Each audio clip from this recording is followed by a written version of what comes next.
주님과의 동행 시리즈 9번째 여호수아에 대해서 계속 살펴보고 있는데요. 여호수아는 모세의 후계자입니다. 후계자.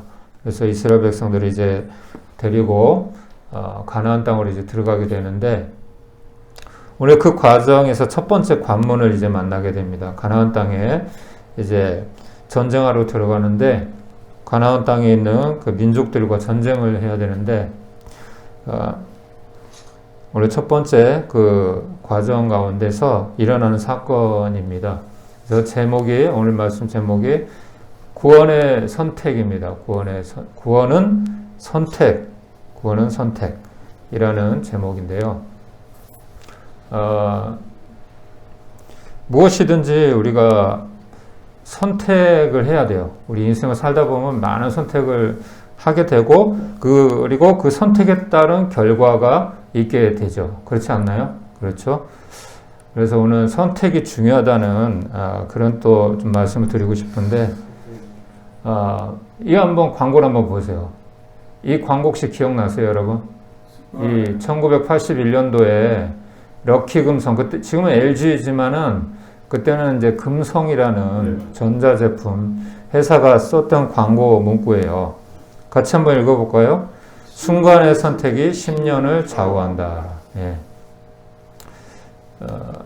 기억나시죠? 이 텔레비전. 그렇죠. 예. 칼라 텔레비전이 아직, 칼라 텔레비전이 이제 나온 지 얼마 안 됐을 때, 그때 같아요. 그때 이제 대부분이 흑백 텔레비전이고 그랬었을 때고, 시골에는 뭐 텔레비전도 거의 뭐 많이 없었던 그런 때였는데, 비록 광고 카피이지만은 아주 의미 있는 말인 것 같아요. 그렇지 않나요? 사실 우리 인생이 모든 순간이 선택의 순간이잖아요. 그렇죠? 매 순간마다 우리가 어떤 선택을 하는가에 따라서 우리 인생의 결과도 확연하게 차이가 있는 것 같아요. 오늘도 이렇게 오는데 비가 왔잖아요. 근데 경기도 광주 제가 사는 데는 비가 아직 안 오더라고요, 나올 때. 그래도 저는 이제 일기예보를 이제 보고 비가 온다는 이제 소식을 듣고 우산을 이제 준비해가지고 나왔어요. 아니나 다를까 이게 종로 3가역에 딱 내렸는데 비가 쏟아지기 시작하는 거예요. 근데 그 입구에 많은 사람들이 나가지 못하고 서 있는 거예요. 우산을 안 갖고 온 거죠. 아, 내가 선택을 잘했구나, 오늘. 아, 오늘 내가 판단을 잘했구나. 그런 생각이 들더라고요.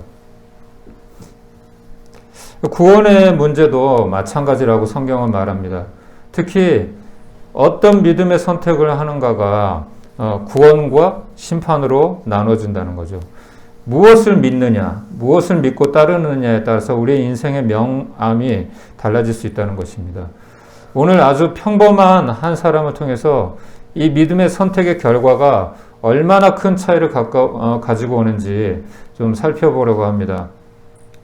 그래서 모든 것은 믿음의 선택이라는 거죠. 우리가 선택을 할 때 우리가 믿으니까 선택을 하는 거야. 이렇게 될 거라고 생각하니까, 그렇죠? 비가 올 것이다 예상을 하니까는 우리가 제가 우산을 가져온 거잖아요. 그렇죠? 그게 모든 것은 우리가 어떤 믿음이든지 내가 믿기 때문에 그것을 선택하는 거예요. 믿지 않는데 그것을 선택할 수가 없어요. 좋은 것이든지 싫은 것이든지 내가 받아들이든지 받아들이지 않든지 내가 그걸 믿는 거예요. 뭐 무시하는 거죠. 뭐 저런 얘기 듣는다고 뭐 달라지겠어? 그러면 그렇게 되는 거죠. 근데 내가 그래도 믿고 따라야지. 그렇게 하면 또 그 결과는 또 달라지는 것이죠. 이제 여호수아는 하나님의 말씀을 저번주에 제가 여호수아가 어떻게 이제 모세 후계자로서 이제 하나님 앞에 또 이제 두려웠잖아요. 그렇죠. 그 많은 백성들을 그렇죠. 이끌고 그냥 가나안 땅에 그냥 들어가서 살면 되는 게 아니에요. 전쟁을 해야 되는 그런 상황이었잖아요. 그리고 이스라엘 백성들은 목이 고등 백성이라고. 목이 곧다는 얘기는 참 완고하다는 거예요, 마음이.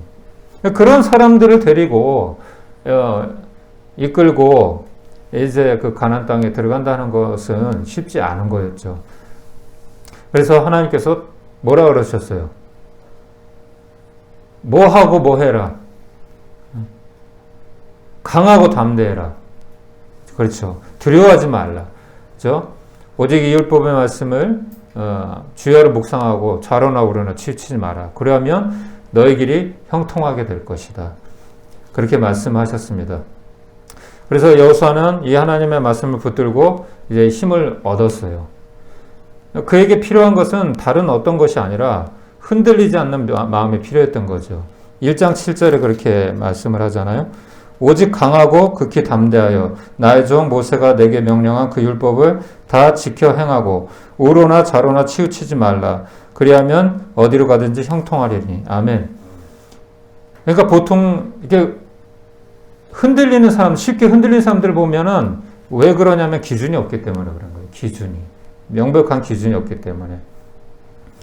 그래서 이 마음은, 이 흔들리지 않는 마음은 다른 어떤 전략이나 무기가 아니라 하나님의 말씀으로부터 오는 것이었다는 거죠. 여호수아는 하나님을 의지하고 담대한 믿음을 얻게 되었습니다. 이 모습을 본 이스라엘 백성들 또한 하나님께서 여호수아를 붙드시는 것을 보고 여호수아를 이제 신뢰하게 됩니다. 그래서 1장 16절에서 18절 보면은 백성들이 여호수아에게 이렇게 얘기를 해요. 그들이 여호수아에게 대답하여 이르되 당신이 우리에게 명령하신 것은 우리가 다 행할 것이요 당신이 우리를 보내시는 곳에는 우리가 가리이다. 우리는 범사에 모세에게 순종한 것 같이 당신에게 순종하려니와 오직 당신의 하나님 여호와께서 모세와 함께 계시던 것 같이 당신과 함께 계시기를 원하나이다. 누구든지 당신의 명령을 거역하면 당신의 말씀을 순종하지 아니하는 자는 죽임을 당하리니 오직 강하고 담대하소서. 아멘. 이렇게 백성들이 지도자를 신뢰해 줄 수 있다면 그 민족, 그 나라는 얼마나 튼튼하겠어요? 그렇지 않습니까? 근데 대부분은 그렇지 못하죠. 예, 지도자가 잘할 때는 잘 따르고 믿고 또 그렇게 하지만 조금만 실수해도 또 금방 또 백성들은 비난을 하고 그렇잖아요.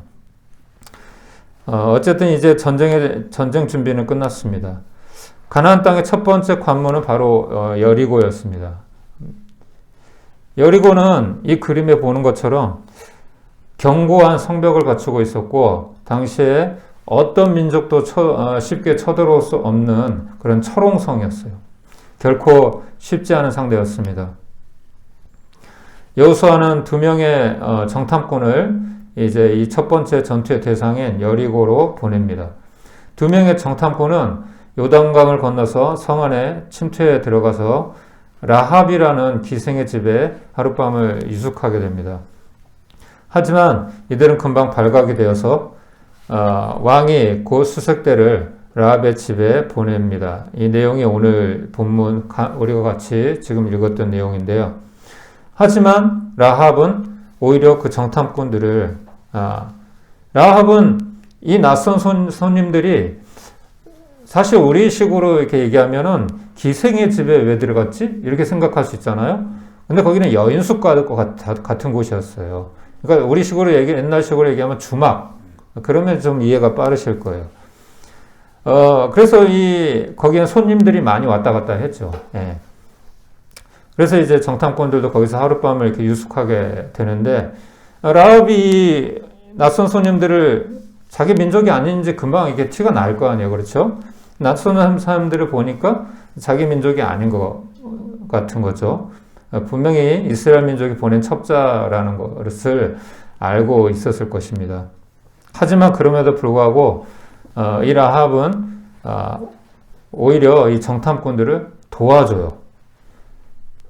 그때 이제 왕의 수색대가 와서 이제 라합에게 이제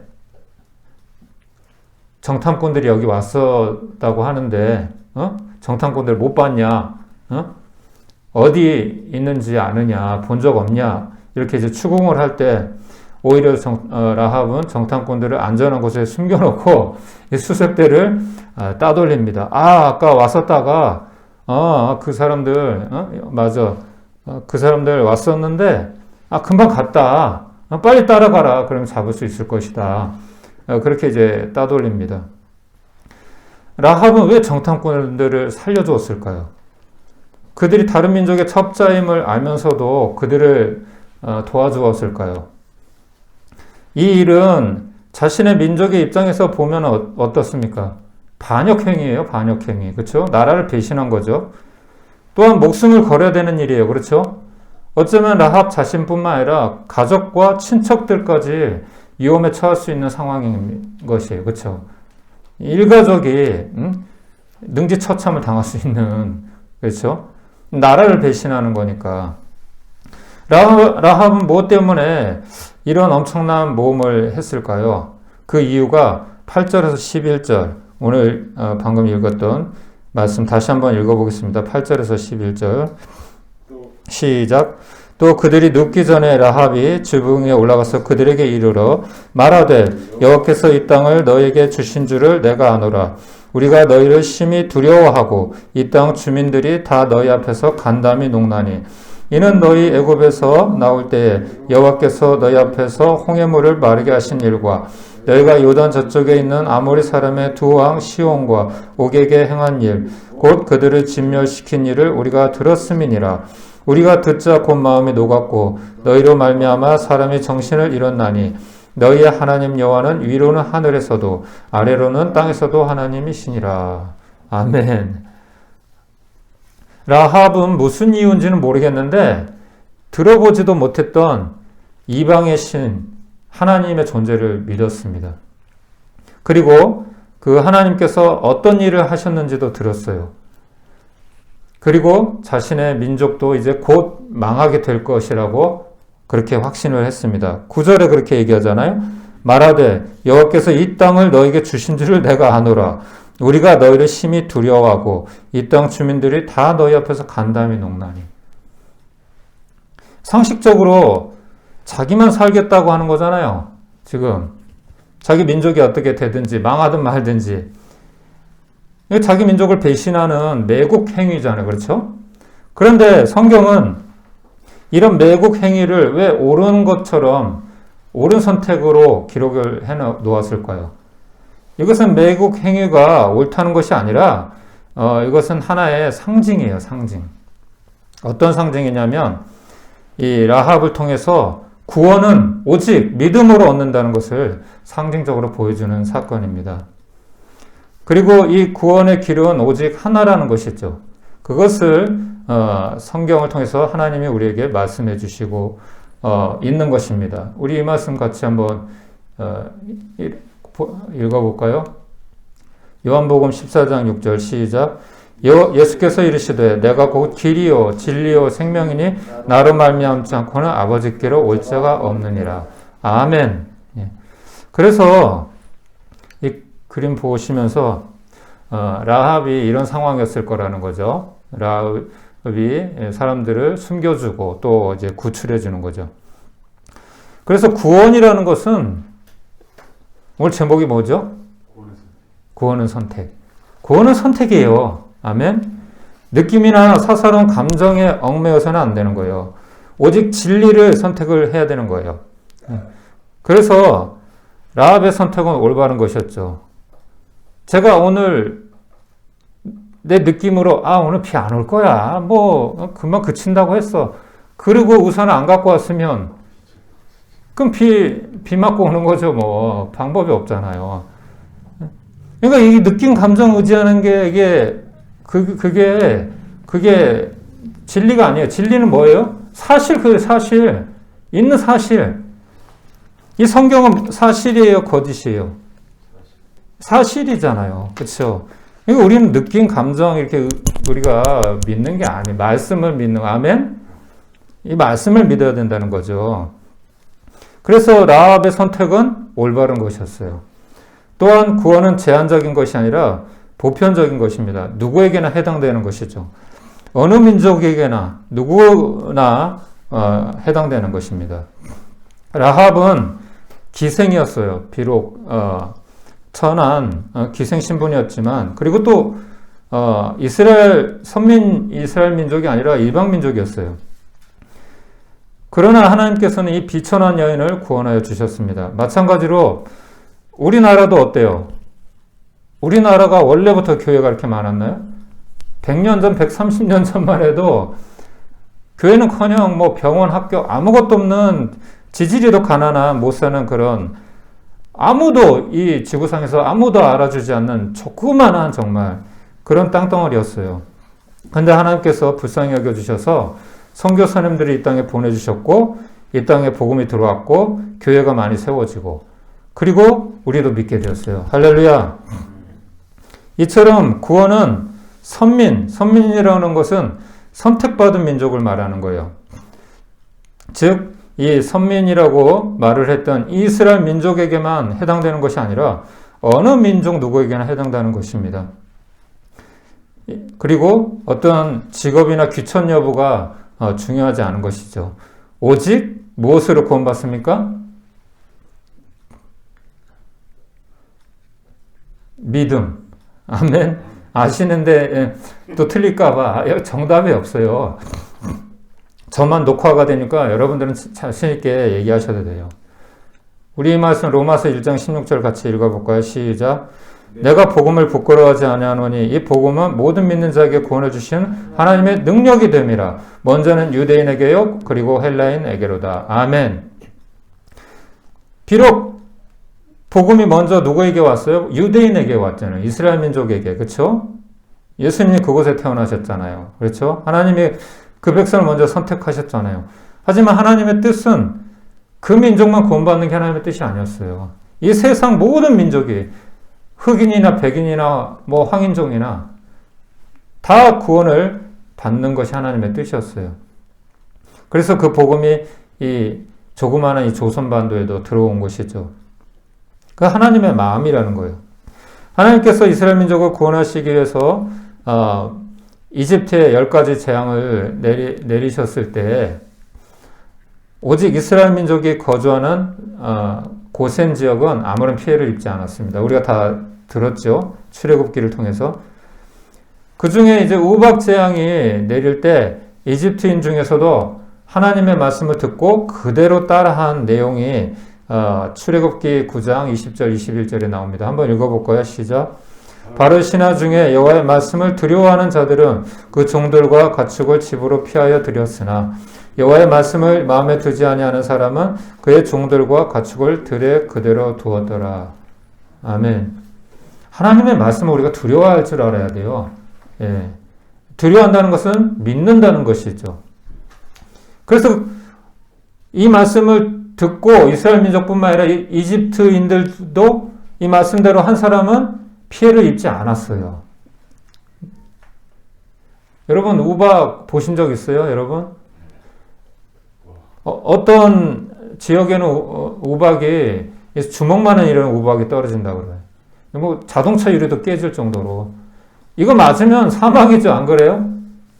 근데 믿지 않고 하나님 말씀 믿지 않고 우박 재앙이 내릴 때 피하지 않은 사람, 자기 가축을 다 이렇게 우리로 피신시키지 않은 사람들은 다 어떻게 돼요? 다 피해를 입은 거죠.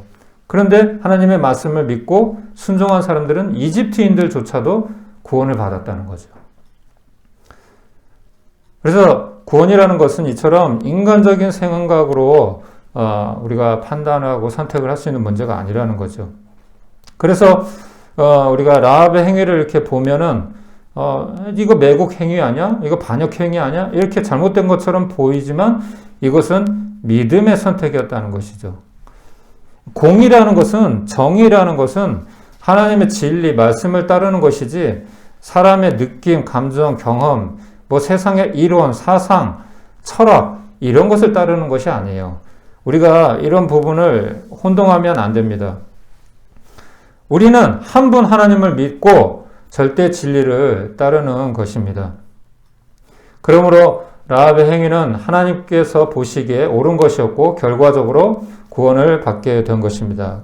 그 구원을 받은 내용이 6장 뒷면에 25절에 나오는데 제가 읽어드릴게요.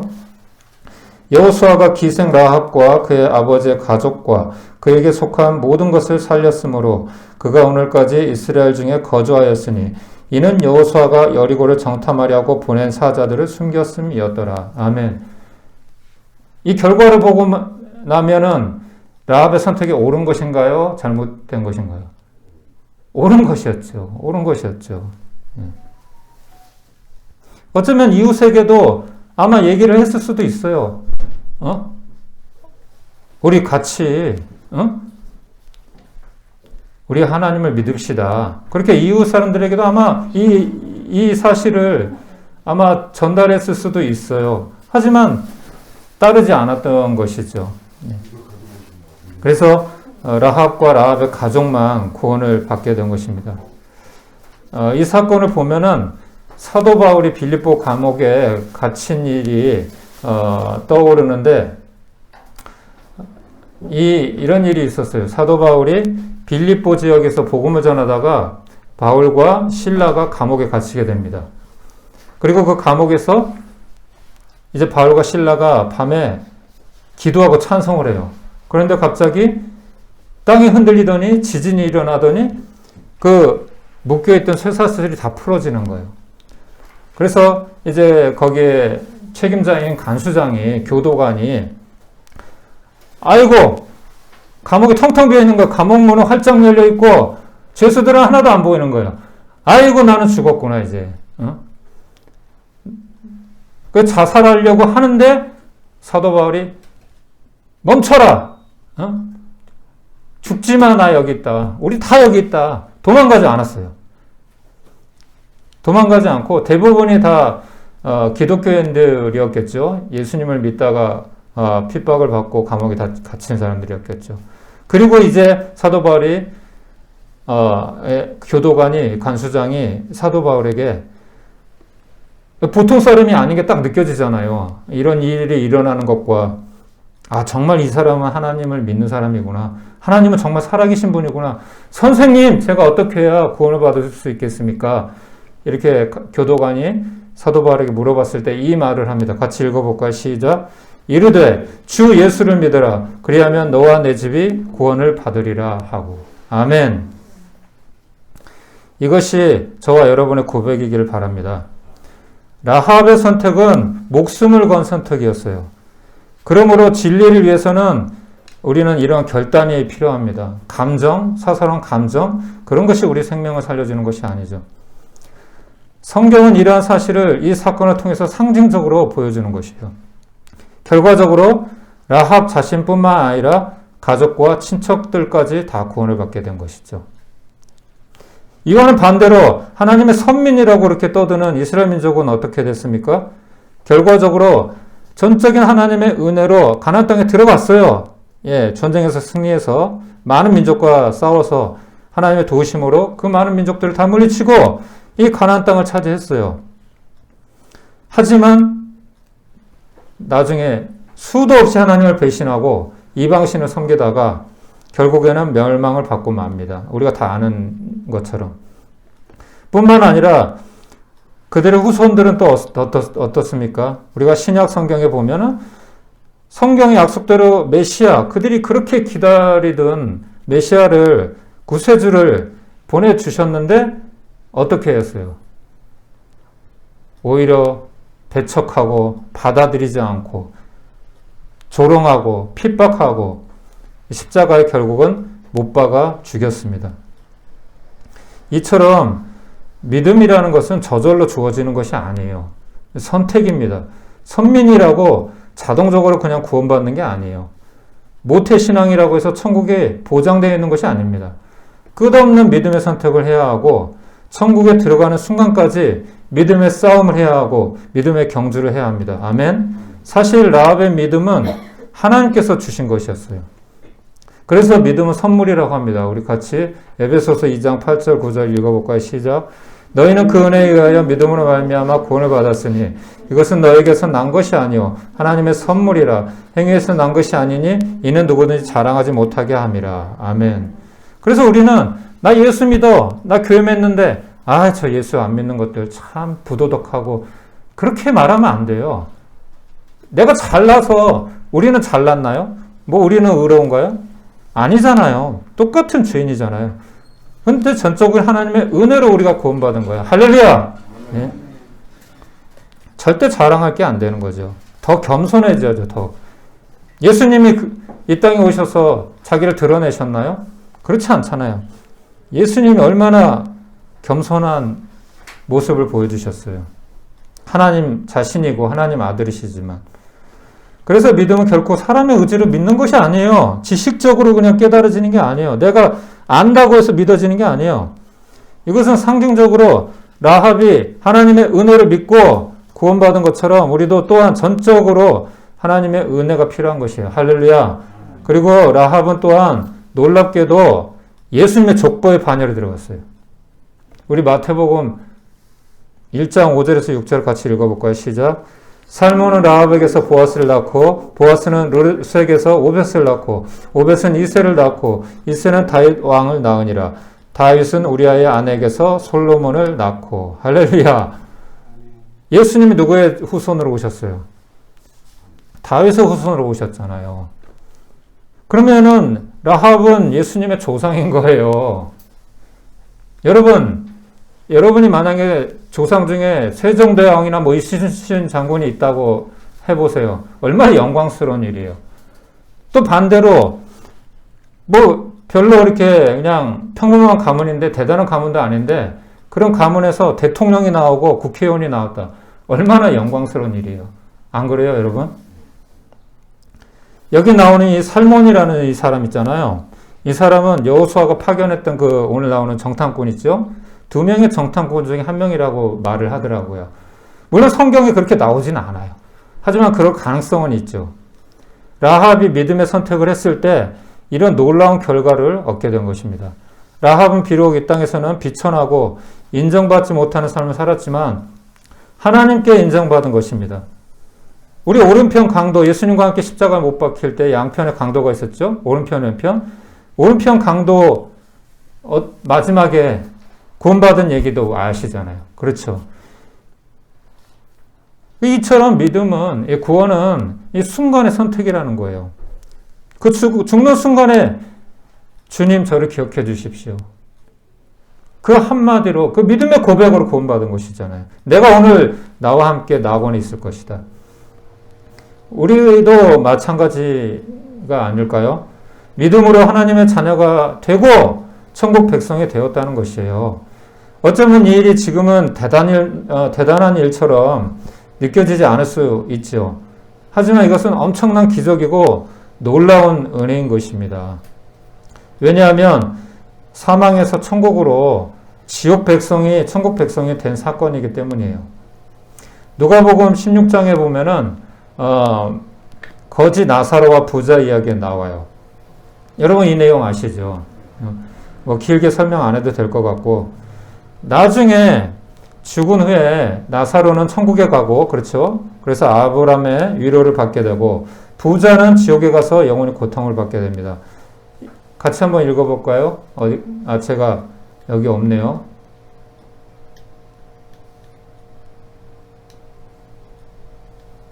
아이고, 제가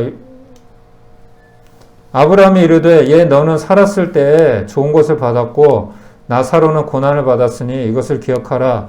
이제 그는 여기서 위로를 받고 너는 괴로움을 받느니라.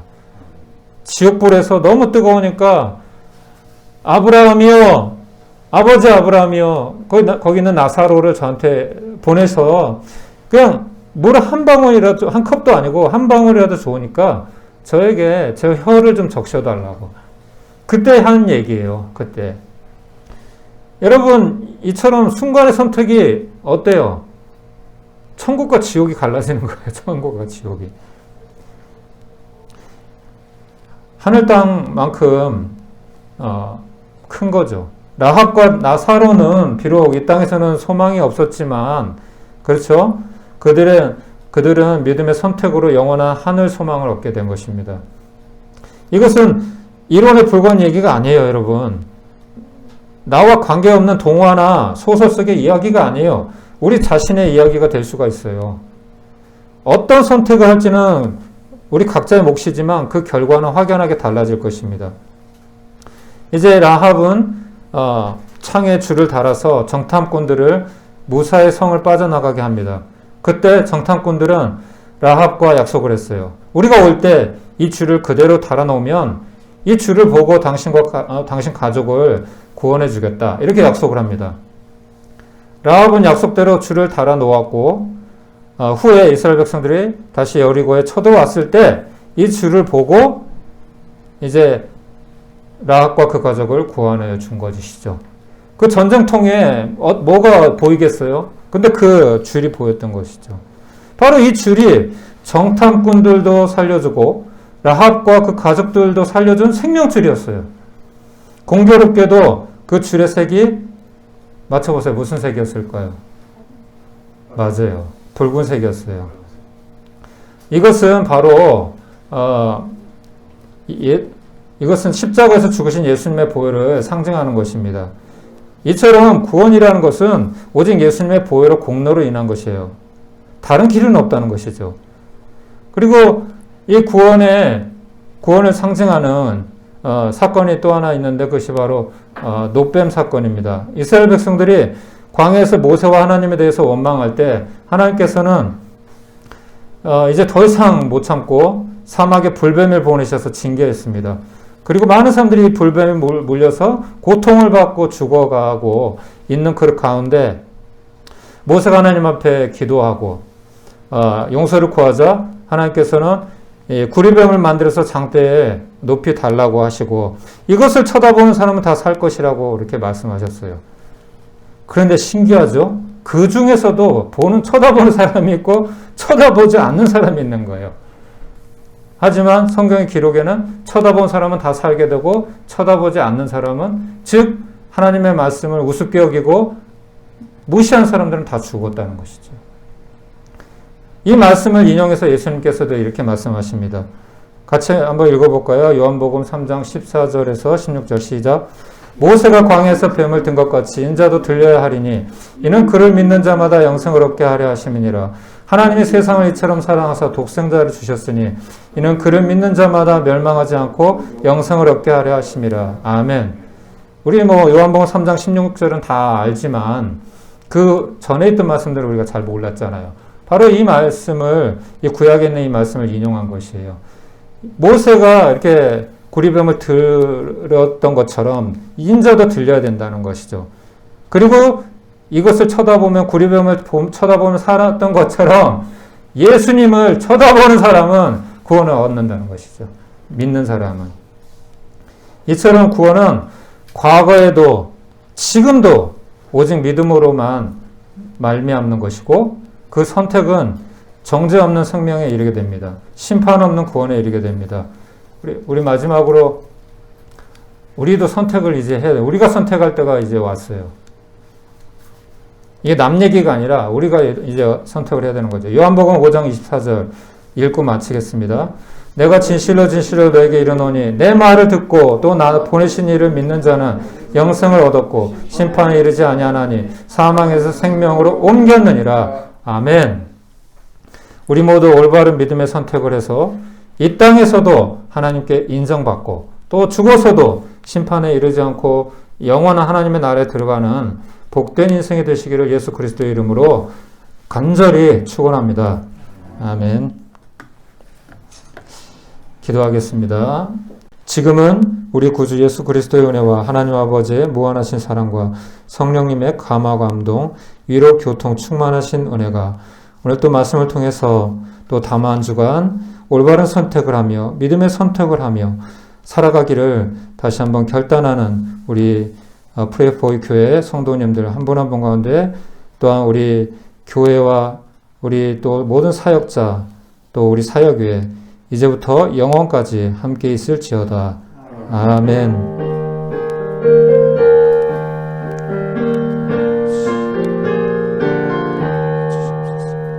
아멘. 할렐루야.